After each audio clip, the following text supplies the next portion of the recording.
Bonjour et bienvenue au stade de Chelsea. C'est dans ce temple du football britannique qu'Electronic Arts avait choisi de présenter Coupe du Monde de la Fifa Afrique du Sud 2010. C'était pour nous l'occasion d'interviewer Simon Humber, l'un des producteurs de ce titre, et de lui demander en guise d'introduction quelle peut être la motivation à sortir un nouveau FIFA quelques mois à peine après le lancement du volet précédent. So this summer, the world's biggest sporting event will happen again once every 4 years, the 2010 FIFA World Cup in South Africa. So it's important that we honour the world's greatest sporting event and deliver a new slice of gameplay, new features, new ways to interact with football, so that perhaps France, now that they're in the World Cup, might win it. Who knows, maybe even England could avoid an early exit on penalties and go through to win it. So technically we've made improvements to the game in terms of visuals and the gameplay and ways to interact with the product.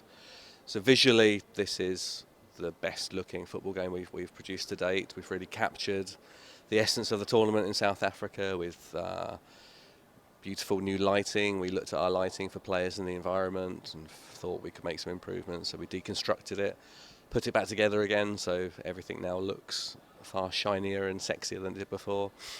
We've gone back, we've remade some player models, we've modelled the new 10 stadia in South Africa with LED light boards, there's seat cards, there's a high-res 3D crowd who wear face paint and hats and props and get behind their team and show the emotion of supporting the team, confetti streamers, and it's just an absolutely beautiful game to look at. But equally, we keep investing in the fundamentals of gameplay and adding new gameplay features, so that if anyone's got FIFA 10 already and they like the gameplay in FIFA 10, then now World Cup's out at the end of April, the gameplay's enhanced from FIFA 10. We've got over 100 enhancements to fix some frustrations from FIFA 10 or some new features that people won't have had before, and so it makes it a worthwhile purchase. It makes it the game of the summer.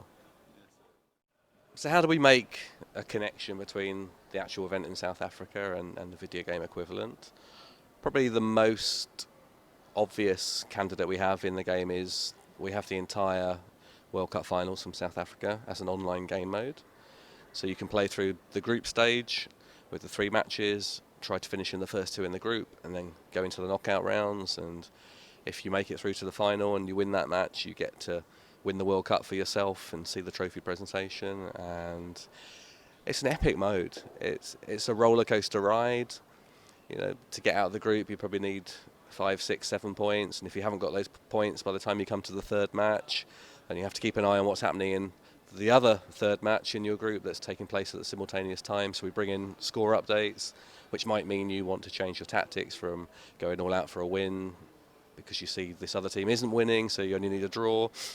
So you get this heartbeat effect to the game, and you know, if you get past each round's an epic, and get to the final and win the World Cup for yourself, I think it's going to be really popular.